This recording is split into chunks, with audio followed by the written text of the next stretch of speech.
이 시간을 같이 한번 기도하겠습니다. 오늘 기도할 때는 정말 하나님, 우리 민족과 나라를 위해 하나님의 은혜가 필요합니다. 우리 나라와 민족을 불쌍히 여겨 주시옵소서. 이 나라가 정말 주님의 기뻐하는 쪽으로 갈 수 있는 나라가 되게 하여 주옵소서. 우리 나라 민족을 위해 같이 기도하겠습니다. 하나님 아버지, 이 시간에 나라와 민족을 위해 기도합니다. 이 나라가 정말 죄악된 길을 걸어가지 않도록 도와주시고, 나라의 대통령부터 모든 위정자들과 모든 지도자들을 불쌍히 여겨 주시옵시며, 저들이 거짓의 영에게 속지 않도록 도와주옵소서. 국민들이 이 나라를 바라보면서 걱정하지 않도록 아버지 하나님, 다시 한번 이 나라에 진실의 영, 정직의 영이 가득 찰 수 있도록 도와주옵소서. 주님, 이 나라를 불쌍히 여겨 주옵소서. 주님, 이 나라를 굽어 살펴 주옵소서. 교회는 끊임없이 나라를 위해, 민족을 위해 기도의 씨앗을 뿌려야 될 줄 믿습니다. 유대 민족들은 비록 바벨론 포로, 애굽 포로 포로 생활을 갔지만, 그러나 그때도 그들은 울며 기도의 씨앗을 뿌렸습니다. 주님은 기도의 씨앗을 뿌리면 반드시 기쁨으로 단을 거두게 하실 줄 믿습니다. 이 나라도 마찬가지로 우리가 눈물로 기도의 씨앗을 뿌릴 때 하나님만이 주실 수 있는 아버지 기쁨의 단이 있을 줄 믿습니다. 그 단을 바라보며 소망하며 오늘도 기도의 씨앗을 뿌리는 우리 모두가 되게 하여 주옵소서. 하나님 아버지, 오늘도 말씀 듣기 전에 주님께 기도하며 아버지 하나님 하루를 엽니다. 특별히 이 나라와 민족을 불쌍히 여겨 주셔서 이 나라에 거짓의 영, 음모의 영, 중상모략의 영은 떠나가게 하시고, 정말 주님을 기뻐하는, 주님이 기뻐하는 진실과 정직의 영이 가득 차게 하여 주옵소서. 예수님의 이름으로 기도합니다. 아멘. 네, 오늘 말씀은 로마서 15장 1절부터 21절까지의 말씀인데, 우리 21절 한 절 읽고 말씀 전체 보겠습니다. 로마서 15장 1절부터 21절까지인데요, 우리 21절 한 절 읽고 말씀 전체 보겠습니다. 21절입니다. 시작. 기록된 바 주의 소식을 받지 못한 자들이 볼 것이요 듣지 못한 자들이 깨달으리라 함과 같으니라. 아멘. 여러분, 지금 우리는 추석 연휴 기간 동안 계속해서 로마 교회를 보고 있습니다. 로마 교회는 우리들의 모습일 수도 있습니다. 그들은 복음을 들었지만 시간이 지나 복음보다 다른 것에 눈과 귀를 빼앗기게 되었습니다. 예수보다 다른 것, 바울이 처음에 전했던 그 복음의 아름다운 가치보다 다른 것들. 신앙이 처음에 예수님을 만났을 때는 순수합니다. 그러나 시간을 거듭하면서 이물질이 낍니다. 이물질이 끼는 자리에 자꾸 하나님보다 다른 것들이 들어와서 나를 괴롭힙니다. 그래서 교회도 시간이 흘러가면서 더 순결해지기보다 오히려 제약투성이가 될 때가 있음을 봅니다. 가정도 마찬가지입니다. 여러분, 우리 결혼할 때는 그렇게 정말 좋아했잖아요. 막 서로 죽을 정도로 좋아하지 않았습니까? 근데 시간 지나면 어떻습니까? 왜 그렇게 미운지요? 얼굴도 보기 싫을 때가 있지 않습니까? 그러니까 그만큼 우리는 생각보다 첫 마음, 첫사랑을 놓치고 살아갈 때가 많이 있다는 것이죠. 제가 교회에서 이 여러 성도님들을 만나면 말씀이 들어가면 살아나는데 안 들어가는 분들의 좀 공통점이 있더라고요. 이 안 들어가는 분들의 공통점은 첫 번째는 뺀질이라는 것입니다. 영적인 뺀질이. 그러니까 은혜 받는 자리를 말로는 사모한다고 하지만 몸이 오지 않습니다. 그러니까 몸과 마음이 따로 노는 것이죠. 말로는 아이고 교회 가야지, 속으로는 다른 생각하고 있는 거죠. 결국 그 마음의 중심에 하나님이 우선순위가 아니라서 그렇게 뺀질뺀질거립니다. 그러면 교회를 10년, 20년을 다녀도 변화가 없습니다. 이 신앙생활인 게 굉장히 즐겁고 행복한데, 즐겁고 행복한 신앙생활이 마치 이 소가 끌린 것처럼 그렇게 끌려다니는 그런 신앙생활을 하고 있다는 것이죠. 안타깝습니다. 두 번째는 잠들어 있다는 것입니다. 첫 번째가 뺀질이라면 두 번째는 잠들어 있습니다. 그럼 어떤 경우에 잠들어 있냐? 내 생각이 강할 때입니다. 외부를 향해 열려 있지 않고 자기의 생각이 강한 것. 이럴 때는 말씀이 들어가도 튕겨 나옵니다. 로마 교회는 후자에 가까웠습니다. 비록 그들은 뺀질이는 아니었을지 모릅니다. 교회 열심히 다녔습니다. 근데 다니지만 내 생각에 열심을 자꾸 냈습니다. 그러니까 변화도 되지 않고 공동체도 자꾸 분열되는 것이죠. 자, 말씀 보겠습니다. 우리 1절부터 6절까지 한번 읽어보겠습니다. 15장 1절에서 6절 시작. 믿음이 강한 우리는 마땅히 믿음이 약한 자의 약점을 담당하고 자기를 기쁘게 하지 아니할 것이라. 우리가 각 사람이 이웃을 기쁘게 하되 선을 이루고 덕을 세우도록 할지니라. 그리스도께서도 자기를 기쁘게 하지 아니하셨나니 기록된 바 주를 비방하는 자들의 비방이 내게 미쳤나이다 함과 같으니라. 무엇이든지 전에 기록된 바는 우리의 교훈을 위하여 기록된 것이니 우리로 하여금 인내로 또는 성경의 위로로 소망을 가지게 함이니라. 이제 인내와 위로의 하나님이 너희로 그리스도 예수를 본받아 서로 뜻이 같게 하여 주사 한 마음과 한 입으로 하나님 곧 우리 주 예수 그리스도의 아버지께 영광을 돌리게 하려 하노라. 바울이 로마 교회에 강조하는 것은 단순했습니다. 단순하지만 명확했습니다. 예수 그리스도의 길을 가라는 것입니다. 여러분, 우리는 정답을 알고 있습니다. 알고 있는데 안 되는 것입니다. 왜냐하면 자꾸 다른 것들이 더 좋아 보이거든요. 여러분, 그거 다 속임수입니다. 예수의 길이 멀어 보이고 뭔가 지루해 보이는 것 같아도 그 길이 정답입니다. 그 길을 따라가면 반드시 하나님의 은혜가 임하는 줄 믿습니다. 로마 교회가 예수의 길을 고집했다면 분열 없었다는 것이죠. 내 생각이 강하니까, 내가 보기에 적이 맞아 보이니까 자꾸 글로 가다가 멸망의 지름길로 가게 됐다는 것입니다. 믿음이 강한 우리는 마땅히 믿음이 약한 자의 약점을 담당하자. 그리고 뒤에가 더 중요한데요. 자기를 기쁘게 하지 아니할 것이라. 우리는 본질적으로 내 기쁨을 좋아합니다. 내가 원하는 것을 이뤘을 때 그 성취감.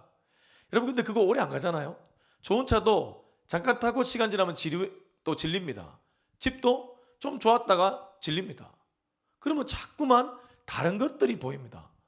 그래서 끝없는 욕심의 굴레에 빠져서 허우적허우적거릴 때가 많이 있다는 것이죠. 근데 진짜 기쁨은 상대가 기뻐하는 모습을 보는 기쁨. 이를테면 부모가 자식을 키우면서 자녀가 부모가 준 선물 때문에 기뻐하는 그 모습을 볼 때의 기쁨. 그게 진짜 기쁨인 줄 믿습니다. 하나님은 천지를 만드시면서 보시기에 심히 좋았다고 했습니다. 기뻐하셨다는 것이죠. 하나님은 천지 만물을 보며 기뻐했는데 특히 당신의 형상을 닮아 우리를 만드시면서, 인간을 만드시면서 가장 기뻐하셨습니다. 그래서 인간은 죄 짓기 전에 하나님의 기쁨의 대상이었습니다. 근데 죄가 들어오니까 다른 방향으로 열심을 내게 되고 자기를 위한 열심이죠. 그러니까 자기 기쁨에 빠져버렸다는 것이죠. 바울은 그걸 알고 로마 교회가 다시 이 복음 약을 먹어야 되겠구나. 자기를 기쁘게 하지 않을 것이라. 우리 각 사람이 이웃을 기쁘게 하되, 하나님을 기쁘게 하는 사람은 옆에 사람들을 또한 기쁘게 한다는 것입니다. 혼자 막 고고한 척하는 분들이 있습니다. 자기가 마치 깊은 영성가인 것 마냥 얘기하는 사람들이 있는데 그런 사람들이 소통이 안 되는 경우가 많이 있습니다. 혼자 외딴 섬에 있습니다. 그래가지고 소통은 안 되고 타인을 힘들게 하는데 본인은 되게 영성이 깊은 줄 아는 착각하는 무리들이 있다는 것이죠. 하나님과 정말 통하면 사람과도 잘 통한다는 것이죠. 여기 보십시오. 자기를 기쁘게 하지 않으니까 당연히 이웃을 기쁘게 하는 쪽으로 갑니다. 그래서 이웃을 기쁘게 하되 선을 이루고 덕을 세우도록 할지니라. 성경에서 선은 착한 행실 정도가 아닙니다. 하나님이 기뻐하는 일이 선인 줄 믿습니다. 여러분, 인간은 다 상대적인 선입니다. 내게 좋은 것이 누군가한테 안 좋은 것이 될 때가 있고, 내게 안 좋은 것이 누군가에게 좋은 것이 될 수 있습니다. 상대적이죠. 근데 하나님은 모든 사람을 이롭게 만드시는 줄 믿습니다. 그래서 하나님을 기쁘시게 하는 게 진짜 선이라는 것이죠. 이웃을 기쁘게 하는 것, 그게 하나님이 기뻐하는 일이라는 것입니다. 그리스도께서도 자기를 기쁘게 하지 아니하셨나니 기록된 바 주를 비방하는 자들의 비방이 내게 미쳤나이다 함과 같으니라. 예수님이 겟세마네 동산에서 고난의 잔을 피하게 해달라고 기도했지만 동시에 나의 뜻대로 마시었고 아버지의 뜻대로 되게 해달라고. 그래서 땀방울이 핏방울이 되도록 기도하다가 결국 십자가의 잔을 마시지 않으셨습니까? 자기한테는 기쁨이 되지 않는 일이었지만 하나님께는 기쁨이 되는 일이었습니다. 그렇습니다. 여러분, 십자가 회복이 바로 공동체의 회복이요, 내 신앙의 회복이요, 주변의 회복으로 이어지는 줄 믿습니다. 저도 이 십자가가 참 죽기만큼 지기 어렵습니다. 근데 희한하죠. 기도의 자리에서 하나님을 뜨겁게 만나면 질 수 있을 것 같습니다. 그렇지 않습니까? 십자가도 자기 힘으로 질 수 없다는 것이죠. 십자가는 오직 성령의 능력으로 질 수 있는 줄 믿습니다. 성령의 능력이 어디에 임합니까? 기도의 자리에 임합니다. 말씀의 자리에 임합니다. 그래서 말씀과 기도 외에는 아버지를 거룩하게, 우리를 거룩하게 만들 수 없다고 말씀하지 않았습니까? 4절, 무엇이든지 전에 기록된 바는 우리의 교훈을 위하여 기록된 것이니 우리로 하여금 인내로 또는 성경의 위로로 소망을 가지게 함이라. 하나님은 우리가 이렇게 살아가면 소망을 더 물어주신 분이죠. 이제 인내와 위로의 하나님이 너희로 그리스도 예수를 본받아 서로 뜻이 같게 하여 주사 한 마음과 한 입으로 하나님 곧 우리 주 예수 그리스도의 아버지께 영광을 돌리게 하려 하노라. 근데 희한하죠. 십자가를 지고 은혜 감격을 회복하면 일치가 되기 시작합니다. 십자가 아래에서 하나 되기 시작한다는 것입니다. 제가 더러 자주 드리는 예화 중에 하나죠. 이 분당에 있는 선한 목자교회, 이 유기성 목사님이 처음에 교회 부임했을 때는 교회가 사부노열, 당에는 아주 메말랐다고 합니다. 근데 당에 열면서 장로님들께 5분만 십자가를 묵상해달라고, 그렇게 한 분씩 돌아가니까 그분이 십자가를 묵상할 동안 다른 분들은 회의를 열었습니다. 근데 희한하죠. 장로님들이 하나 되기 시작하는 거예요. 5분만 십자가를 묵상했는데도 하나 되기 시작했다는 것입니다. 그렇습니다. 이 십자가 감각이 회복되면 우리는 하나 될 수 있습니다. 이번 추석 연휴에 여러분, 내가 십자가 지지 않으면요, 우리 분열됩니다. 내 생각으로 가면요, 분열됩니다. 하나님 생각 안으로 들어가야 될 줄 믿습니다. 그게 십자가입니다. 자, 계속 말씀 보겠습니다. 우리 7절부터 13절까지 읽어보겠습니다. 시작. 그러므로 그리스도께서 우리를 받아 하나님께 영광을 돌리심과 같이 너희도 서로 받으라. 내가 말하노니 그리스도께서 하나님의 진실하심을 위하여 할례의 초정자가 되셨으니 이는 조상들에게 주신 약속들을 견고하게 하시고 이방인들도 그 긍휼하심을 말미암아 하나님께 영광을 돌리게 하려 하심이라. 기록된 바 그러므로 내가 열방 중에서 주께 감사하고 주의 이름을 찬송하리로다 함과 같으니라. 또 이르되 열방들아 주의 백성과 함께 즐거워하라 하였으며 또 모든 열방들아 주를 찬양하며 모든 백성들아 그를 찬송하라 하였으며 또 이사야가 이르되 이새의 뿌리 곧 열방을 다스리기 위하여 일어나시는 이가 있으니 열방이 그에게 소망을 두리라 하였느니라. 소망의 하나님이 모든 기쁨과 평강을 믿음 안에서 너희에게 충만하게 하사 성령의 능력으로 소망이 넘치게 하시기를 원하노라. 여러분, 근데 지금 7절부터 13절까지를 잘 보시면 이 상황은 부정인데 하나님이 자꾸 소망을 얘기합니다. 아까 우리가 읽었지만 4절 끝에도 성경의 위로로 소망을 가지게 합니다. 5절에도 인내와 위로의 하나님이 서로 뜻을 같이 하여 주사. 6절 끝에도 아버지께 영광을 돌리게 하려 한다. 7절에도 하나님께 영광을 돌리신 것 같이. 그리고 9절에도 이방인들도 그 긍휼하심을 말미암아 하나님께 영광을 돌리게 한다. 10절 열방들아 주의 백성과 함께 즐거워하라. 11절 열방들아 주를 찬양하며 모든 백성들아 그를 찬송하라. 12절 열방이 그에게 소망을 두리라. 13절 소망의 하나님이 모든 기쁨과 평강을 믿음 안에서 너에게 충만하게 하사. 무엇입니까? 상황과 다른 하늘의 언어가 나오고 있다는 것입니다. 바울은 알았습니다. 로마 교회가 지금 육적인 언어로 완전히 얼룩져 있구나. 여러분, 교회 공기에 이 부정적이고 육적인 언어가 가득 차잖아요. 이 부흥은 씨가 마릅니다. 부흥은 언제 일어나냐 하면 성경의 언어, 다르게 말해 하늘 언어가 회복될 때 부흥이 일어나는 줄 믿습니다. 성도 한 명 한 명이 왜 말씀을 읽고 말씀 앞에 서야 됩니까? 하늘 언어를 힘입기 위함인 줄 믿습니다. 성경은 하나님의 언어입니다. 하나님의 숨결이 들어가 있습니다. 루아그, 하나님의 영이 들어가 있습니다. 여러분, 여기 우리가 사는 세계를 1층천이라고 부르죠. 지구계입니다. 그리고 좀 더 나아가면 2층천, 우주계입니다. 바울과 사도 요한은 3층천을 다녀왔습니다. 그게 천상계입니다. 하늘입니다. 그야말로 정말 하나님이 계시는 그 하늘, 그 하늘 언어가 우리 손에 있는 것이 성경입니다. 그러니까 성경을 자꾸 읽다 보면 분명히 불행한 상황인데도 오히려 행복을 얘기하게 되어 있습니다. 절망의 상황인데도 소망을 얘기하게 되어 있습니다. 하늘 언어가 그런 언어이기 때문입니다. 여러분, 바벨론 포로기에도 울며 기도의 씨앗을 뿌리며 소망을 한 이스라엘 백성들은 하나님이 다시 되돌릴 때 만세를 불렀을 것입니다. 하나님 살아계시군요. 약속의 신실한 분이군요. 혹시 절망 중에 계십니까? 절망을 절대로 입술로 읊조리지 마시기를 축복합니다.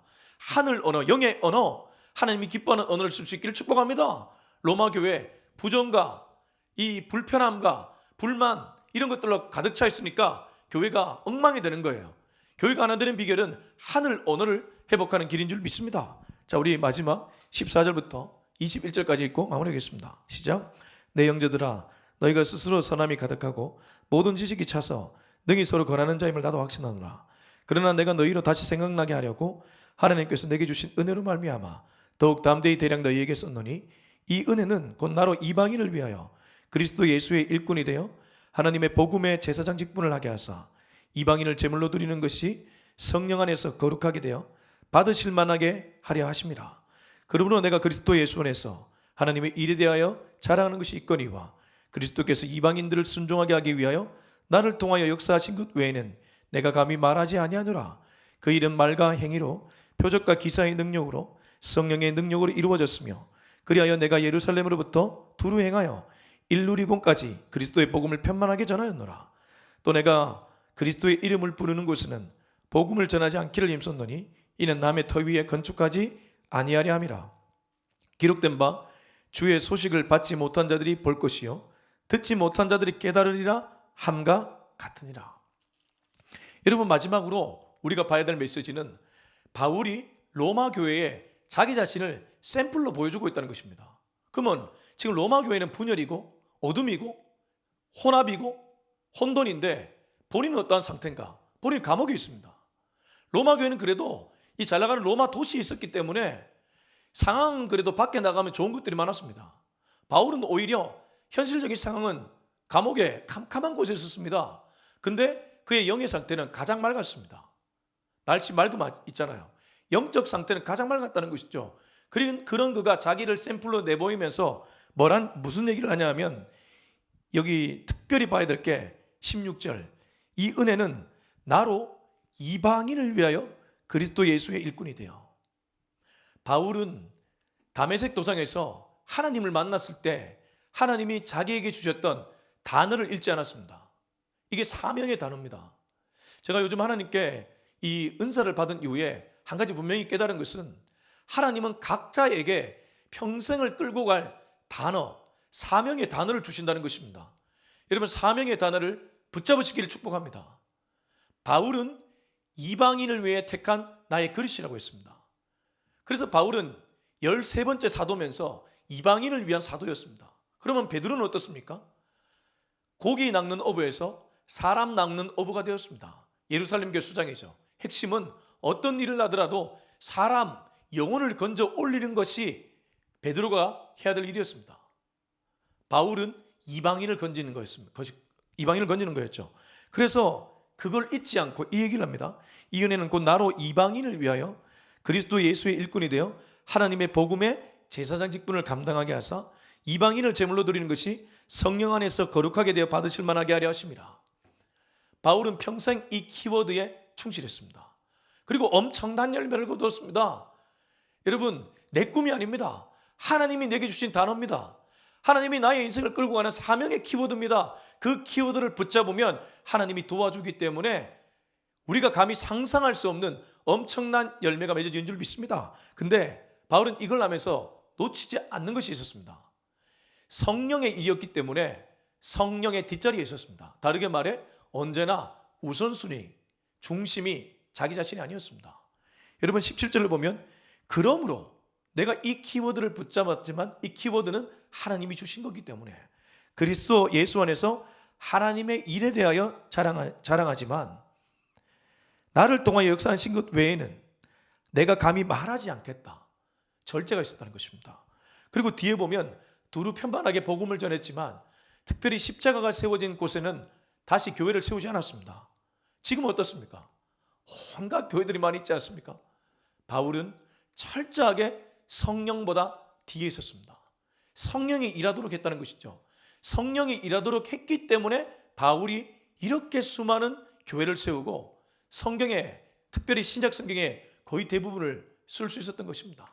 바울이 위대함이 아닙니다. 성령의 위대함입니다.